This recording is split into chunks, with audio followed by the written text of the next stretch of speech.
성도 여러분 평안하십니까? 오늘은 6월 27일 토요일입니다. 오늘도 귀한 하루 허락해 주신 하나님께 감사드립니다. 주님의 말씀과 함께 기쁨, 감사, 은혜 풍성한 하루 되시기를 바랍니다. 오늘 우리가 함께 묵상할 하나님의 말씀은 시편 132편 4절과 5절입니다. 내 눈으로 잠들게 하지 아니하며 내 눈꺼풀로 졸게 하지 아니하기를 여호와의 처소 곧 야곱의 전능자의 성막을 발견하기까지 하리라 하였나이다. 아멘. 요즘 참 많은 분들이 불면증으로 고생합니다. 예전부터도 삶이 만만치 않았지요. 그런데 요즘은 코로나 이 상황 때문에 더합니다. 잠을 자다가도 몇 번씩 깨는 분들도 있고 밤새 뜬 눈으로 지새다가 새벽녘에 이르러서야 잠시 눈을 붙인다는 분들도 있습니다. 우리 성도님들은 어떠십니까? 평안히 잠을 주무시고 계십니까? 오늘 본문 3절에 보면 다윗도 불면에 힘든 시간을 보냅니다. 아예 침상에 눕지를 않습니다. 잠을 위해서 눈을 감지 않았다고 합니다. 졸려서 눈이 감기는 것도 허락하지 않았답니다.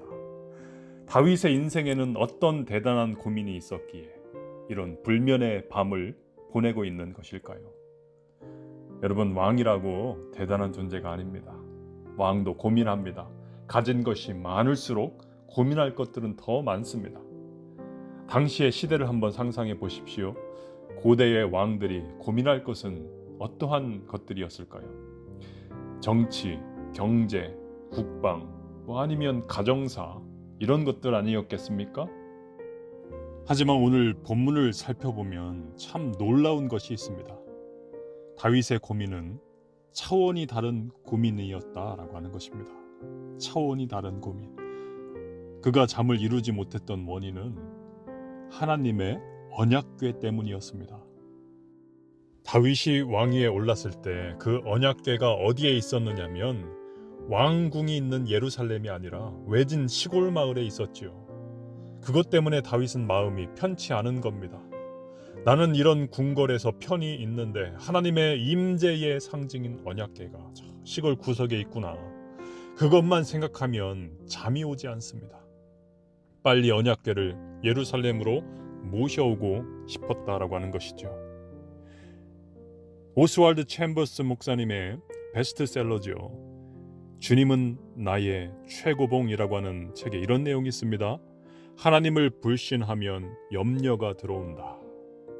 여러분, 정말 그렇습니다. 하나님을 불신, 즉 신뢰하지 못하고 세상 의지하면 세상에 있는 온갖 종류의 근심이 홍수처럼 나에게 떠밀려 들어옵니다. 집, 돈, 직장, 자녀, 미래 끊임없이 밀려 들어옵니다. 하지만 하나님을 향한 갈망으로 가득 채워진 마음에는 놀랍게도 염려가 설 자리를 잃습니다. 하나님을 향한 갈망으로 채워진다고 뭐가 달라질까?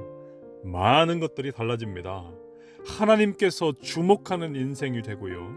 하나님을 향한 갈망으로 살았던 그 다윗의 삶을 보시고 하나님은 너는 내 마음에 합한 자다. 하나님께 인정받는 인생이 됩니다. 하나님께 인정하시면 우리의 삶에 어떤 변화들이 일어납니까? 요한 3서는 말씀하죠. 내 영혼이 잘됨같이 범사에 잘되고 강건하기를 원하노라. 하나님께 온전히 맡겨진 인생, 하나님이 책임지시는 복된 삶을 살아가게 됩니다. 15절에 보시면 내가 시온에게 먹을 것이 많도록 복을 주어 성에 가난한 사람들이 배부르게 먹게 할 것이다 약속하십니다. 이것이 하나님의 나라가 다스려지는 원리이지요. 물이 높은 데서 낮은 곳으로 흐르듯이 영혼에 부어주신 그 높은 은혜가 우리의 범사의 삶으로 흘러갑니다. 이 말씀으로 우리 성도 여러분을 축복합니다. 오늘 하루 내 힘으로 힘겹게 살아가지 마시고 하나님을 향한 갈망으로 채워져서 하나님께서 책임지시고 하나님께서 인도하시는 복된 하루가 되시기를 주님의 이름으로 축원합니다.